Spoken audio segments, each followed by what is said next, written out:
Welcome to the Reimagine podcast. Each week, give yourself 30 minutes and meet the people working hard to create the future of insurance today.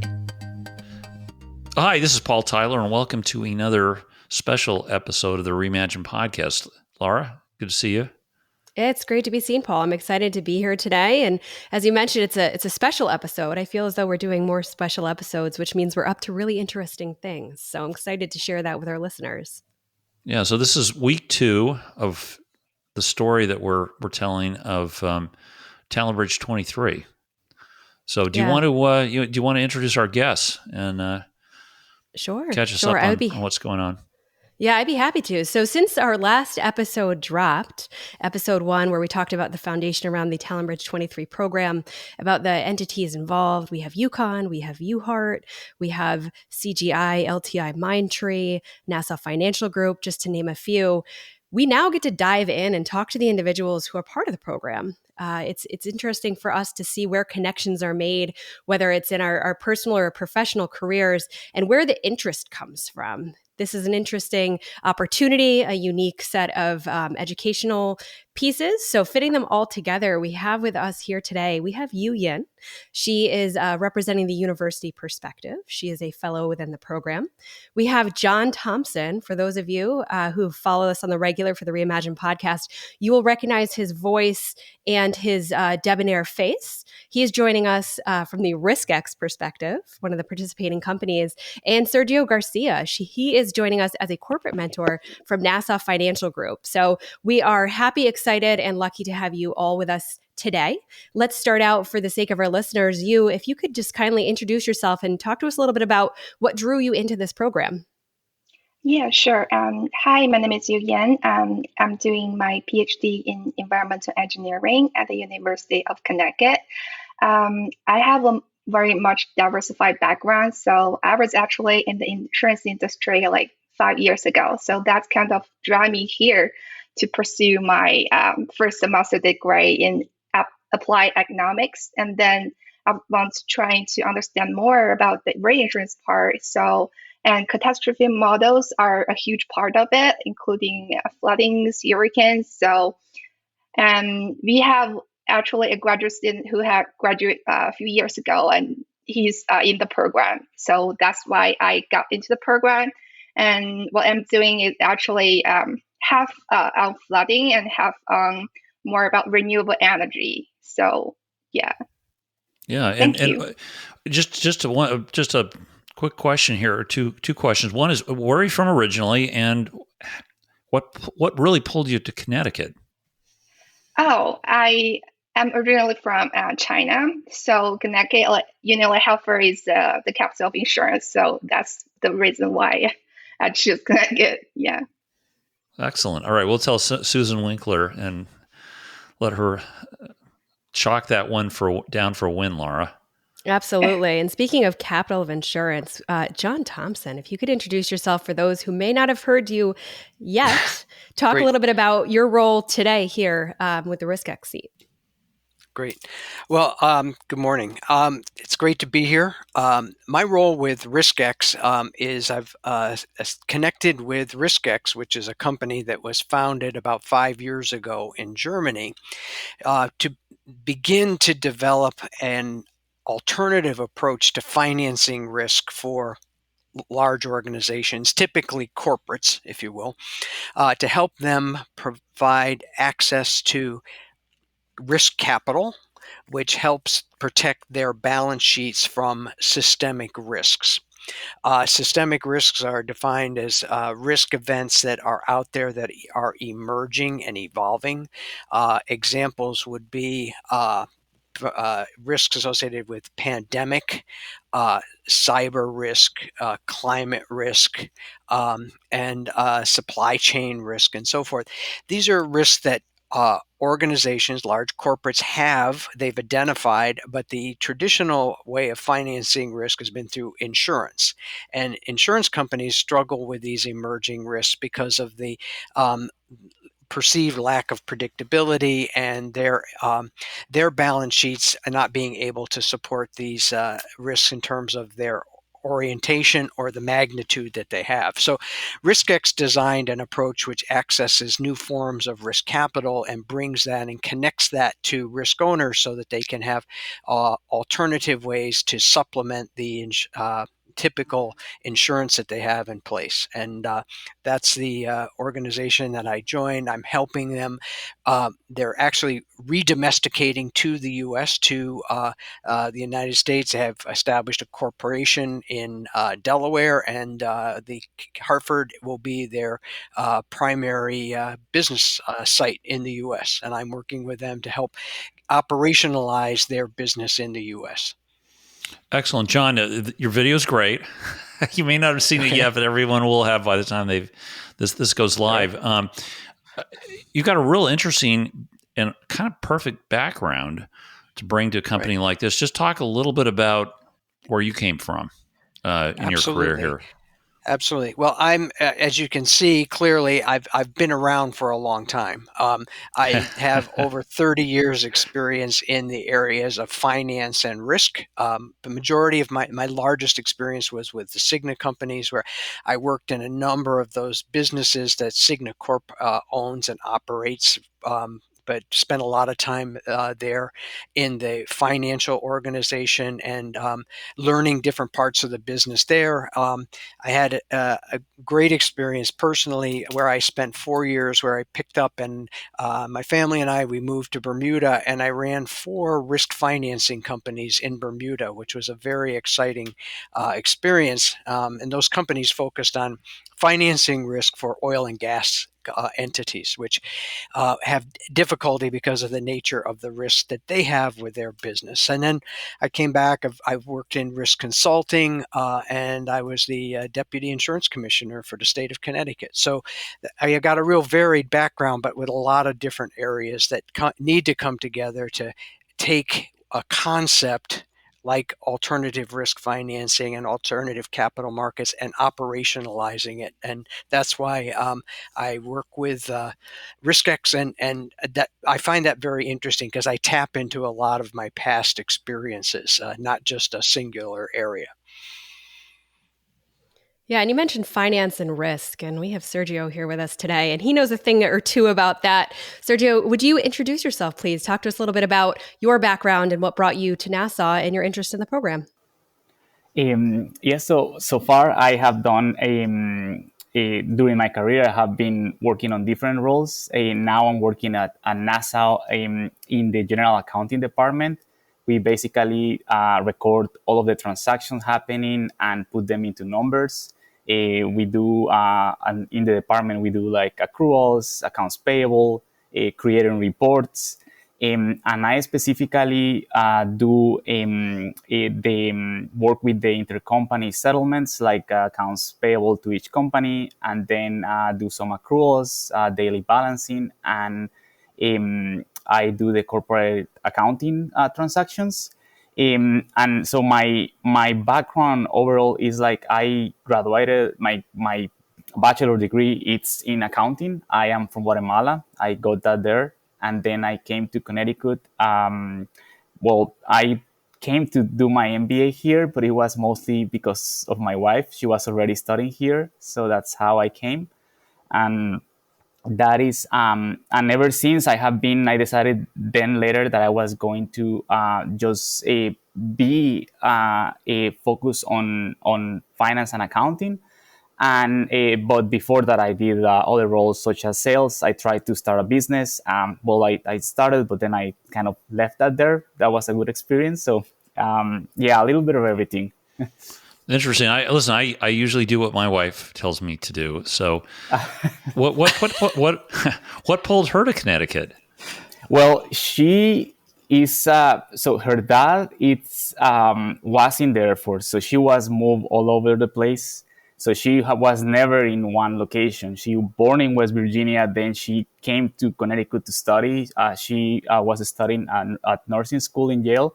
So when I met her in Guatemala, and then we started this long distance relationship. And she came here, and then I was in that moment of picking an MBA, I was thinking of going to Costa Rica, but then I was like, oh, well, I'm going to check and see for options. And then that's how we end up here. Excellent. You're also a good paddler. We'll talk more about that one later. Thanks. So you have an interesting background, as you mentioned. You had been in the industry for a number of years, and you're going back for your PhD. You had mentioned to me it's a unique combination, and I see the connection between the environmental engineering and the data analytics. But how do you plan to bring that forward for individuals who may be listening, who are still in college or thinking about their career path, and maybe they're on their second or their third career? What made you want to combine those two, and where do you see the future of that study taking you?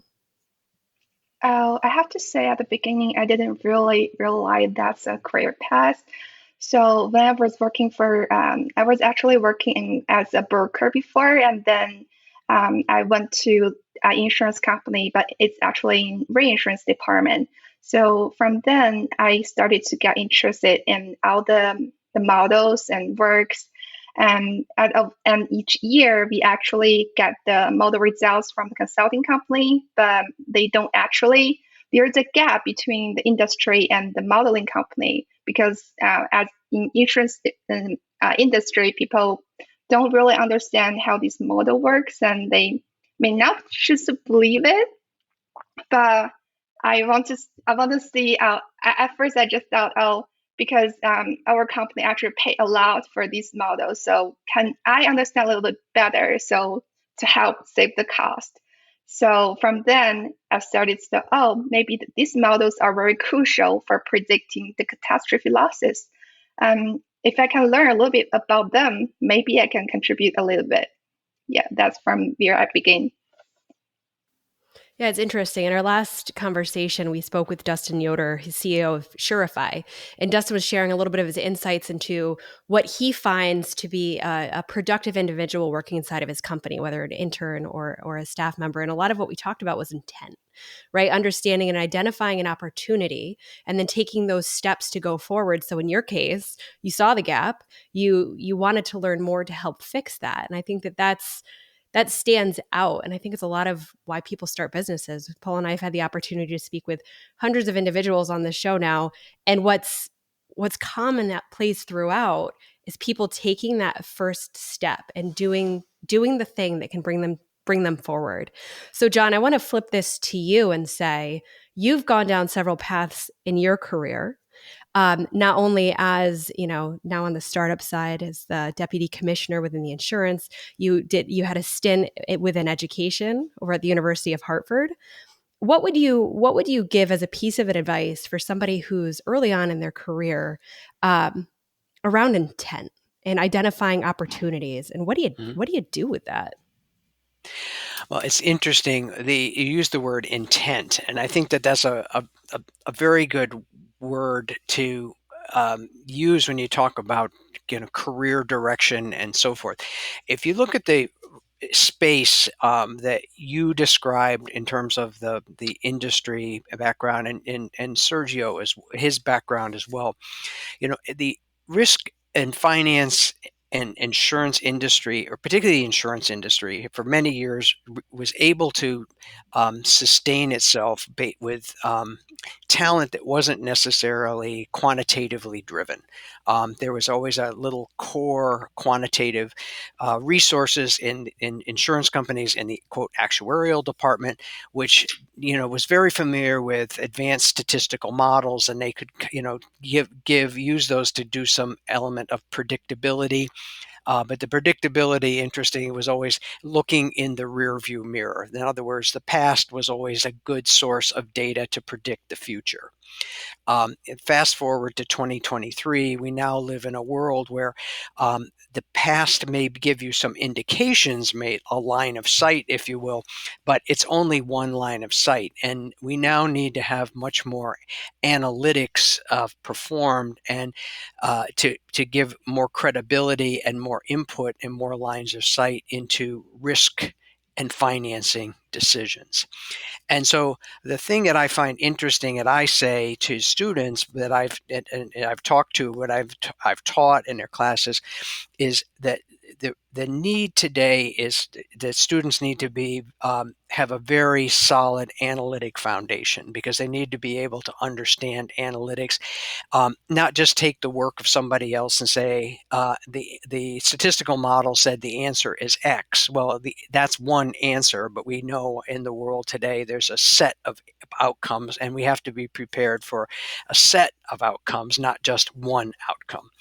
And that requires sort of this analytic orientation, and that's where I think that individuals like you and like Sergio bring this analytic, more quantitative orientation to the world of risk and risk financing. And we need those talents from those people to be able to do higher level analytics to improve the credibility of the prediction, but also have those individuals be able to explain and communicate, why the set of outcomes is what it is, and what are the implications, and how do you assign perhaps even probabilities to the different potential outcomes.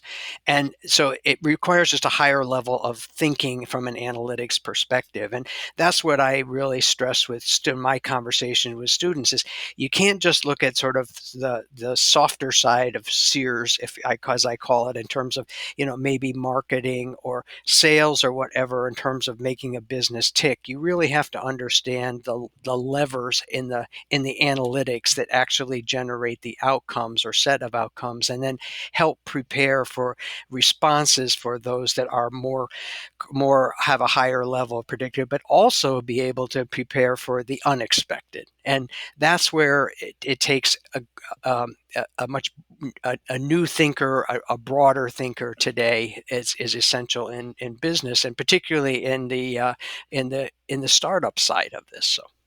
Okay, so I have a question, which is kind of basic, but you went through this matching program. Why'd you match?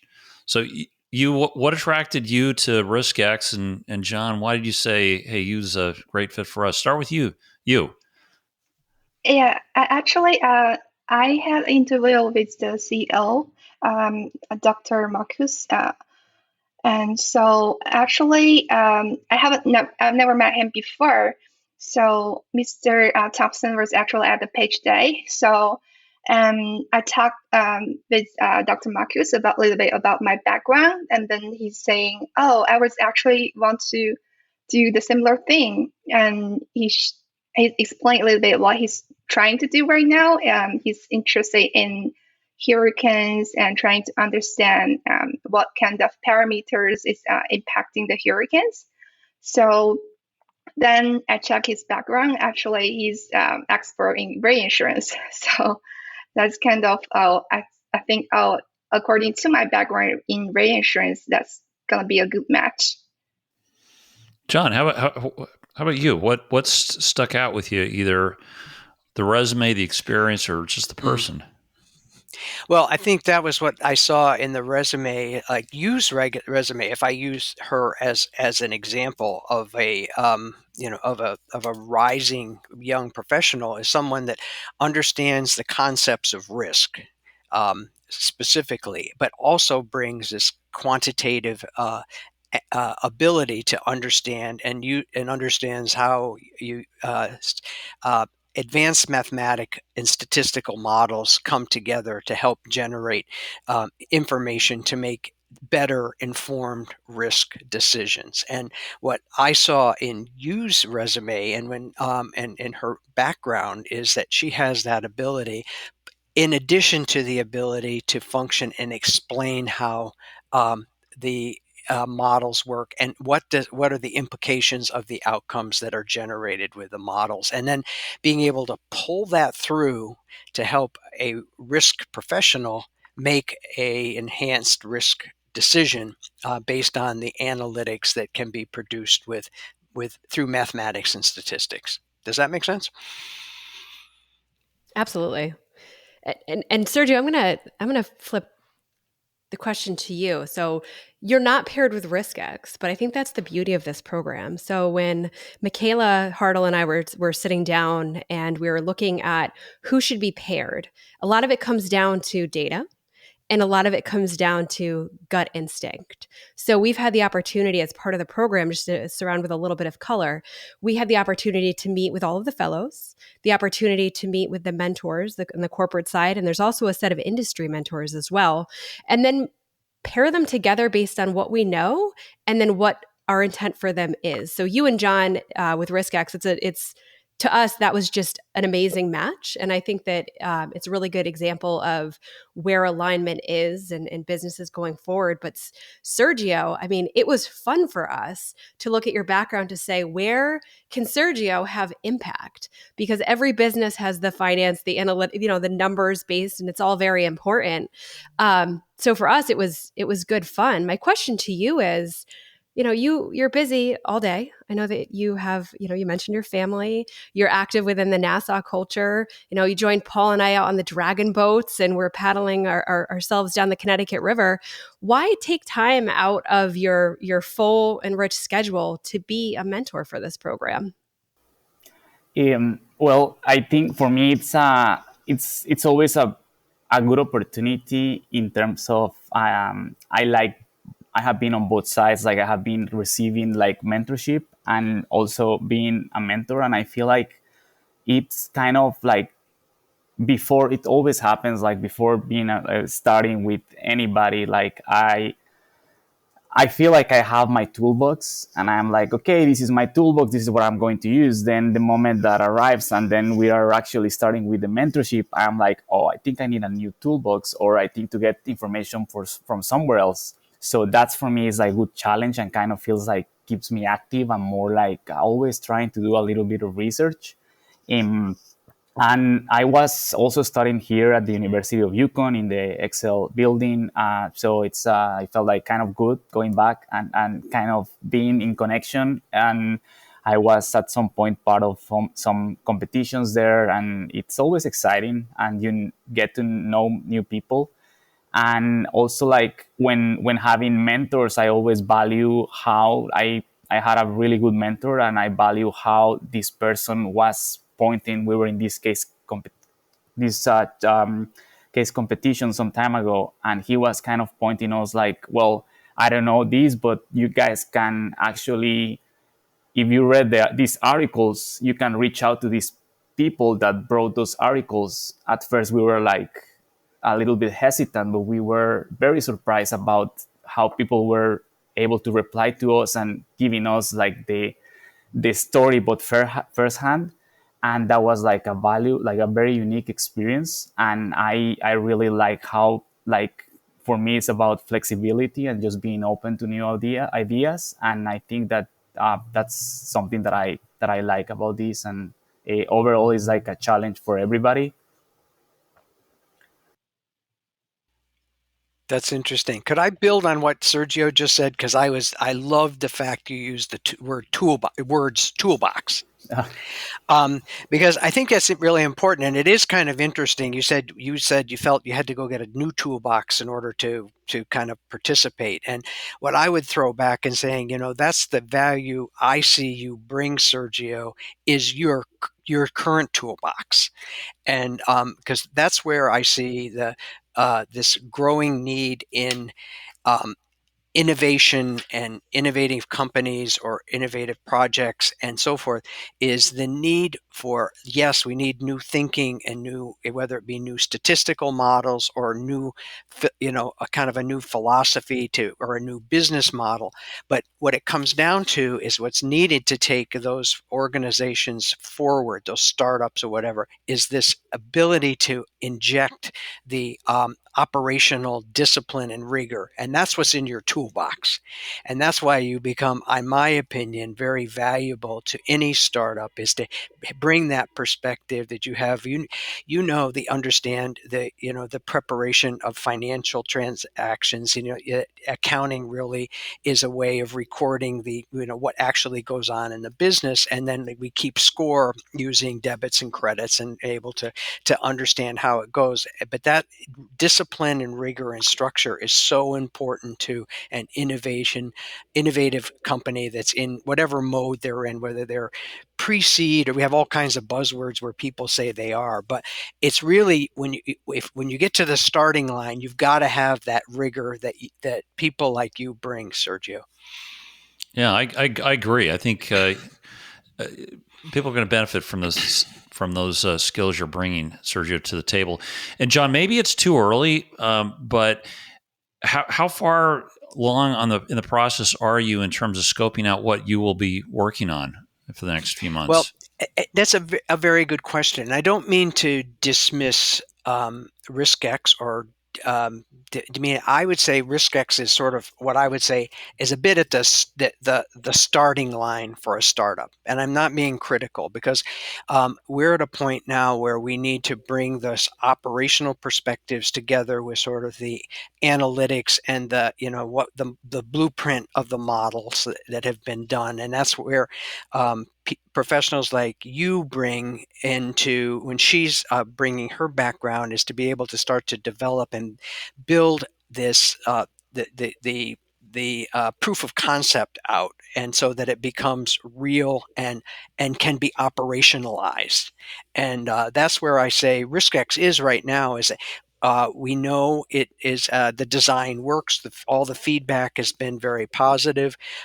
We've been able to look at and do some modeling and come up with some answers that have been proven to be valid. And there are organizations out there that are already seeking solutions from RiskX or have standing orders to say, when you're ready, we'd like to pursue this because we don't have the risks properly financed for our to protect our balance sheet, and we can't find it, and we are anxious for this. So we know there's a market there, but we're at the starting line now where we have to be able to get out of the starting blocks and start to deliver, and that requires the analytic side of it, the operational side, and all fed by capital, which is sort of the lifeblood of any company. And that's what you have to pull together to make it work. And so my view is RiskX is sort of at that starting line and pulling all those pieces together that within the next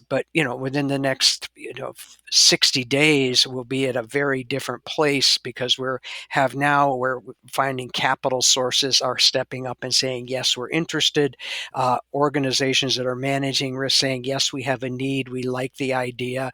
And the RiskX model has been proved to be of interest, that it will all start to happen, but it all has to pull together. And so I don't want to say prematurely, oh, we're a startup, or I know there are startups out there to say, yeah, we've raised, seed capital of whatever, but yet they really haven't even gotten to the starting line yet. So I would say that's where RiskX is, Paul. So do you see this thing is up and running, it's a year from now, you got your capital. Does it feel more like a reinsurance company where you're doing contracts one by one, or does it look like a marketplace where it's more like Lloyd's of London kind of it's a trading platform? Well, I think I would see it, Paul. It's a very good question, and where I see it is really more like it's a trading. It's a kind of this risk intermediary type of thing is what RiskX performs. RiskX itself won't be a primary risk taker. It will be a provider of analytics and support to determine sort of the appropriate measures and analytics that go with predictability, which will enable new capital market sources like hedge funds and investment banks and pension funds to be able to say, we'd like to take some of our capital and put it at risk in a different way, not just in a traditional equity or a bond type of vehicle, but look at some alternative ways of deploying capital that offer a return, diversify their investment risk. And that's matched up with the risk needs, which have sort of these physical risks, or pandemic risks, or climate change risk, or cyber risk, which offer a very attractive return. But they can make a decision based upon the analytics that we're able to develop, and that's where it's more of a platform for bringing a risk owner together with a risk taker, and they can make an informed decision versus having RiskX be a risk taker, because that requires billions of dollars to start to be in that. But those hedge funds and investment banks and pension funds have billions of dollars that they need to invest, and that's where RiskX brings that risk owner together with those pools of available capital. So it's kind of like a Zillow for a little bit risk managers. A little bit, yeah. And that's a very interesting comparison, because it is, because Zillow or Redfin, for example. Let's take the real estate market.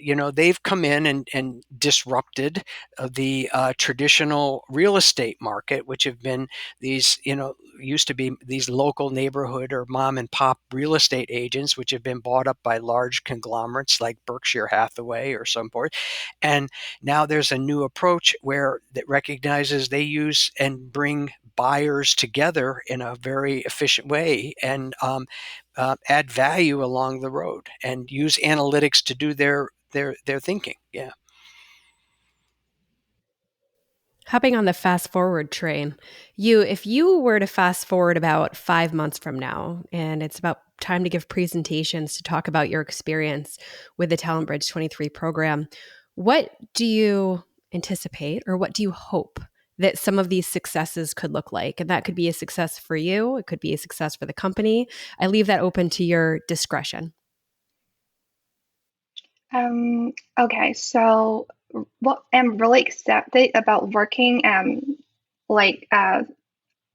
joining this fellowship program is I can really work with real people, insurance professions in the industry.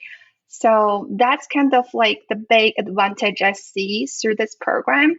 I really love research that I have been doing for years before I got into the PhD program. But I really miss the environment, like working with people from different backgrounds. Research is kind of like very narrow. I work with my advisor and other professors, and they are all in the same field. So, but that's I love them, and they are really smart, and they give me a lot of suggestions. But I really miss the environment. I can go back to the insurance industry. Like, there are people like from different backgrounds, financing, the risk management, and also accounting, etc. So yeah, though I think that's the one I can benefit the most. What I can benefit for the company is that I can bring actually what I learned, the research skills in the university, and to see if I can apply them into the current market. And they can also give me feedback on if I'm on a good track or not.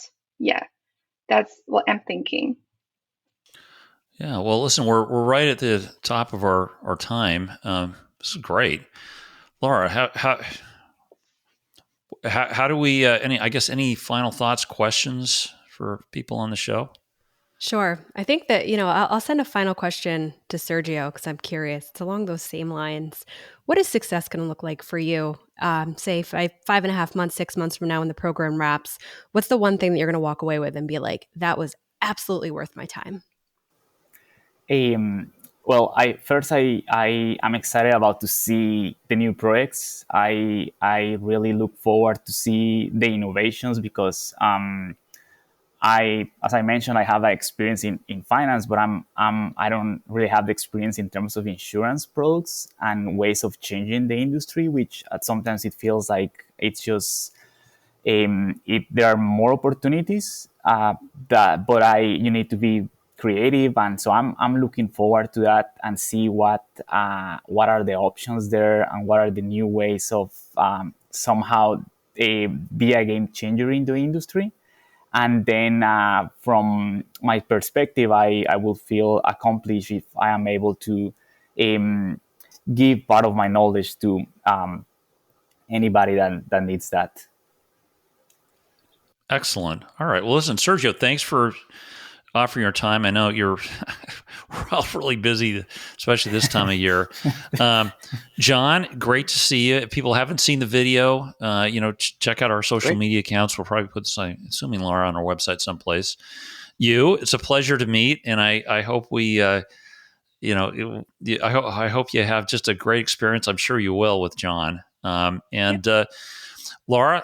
this is great. I look forward to hearing what happens next week with some of our companies. And if you would like to stay with our journey, make sure to tune in next week to another episode of the Reimagine podcast. Thanks. Great. Thanks for listening. Thank you. If you enjoyed the show, please rate and recommend us on iTunes, Stitcher, Overcast, or wherever you get your podcasts. You can also get more great information about this company and other great startups at imagine.nfg.com.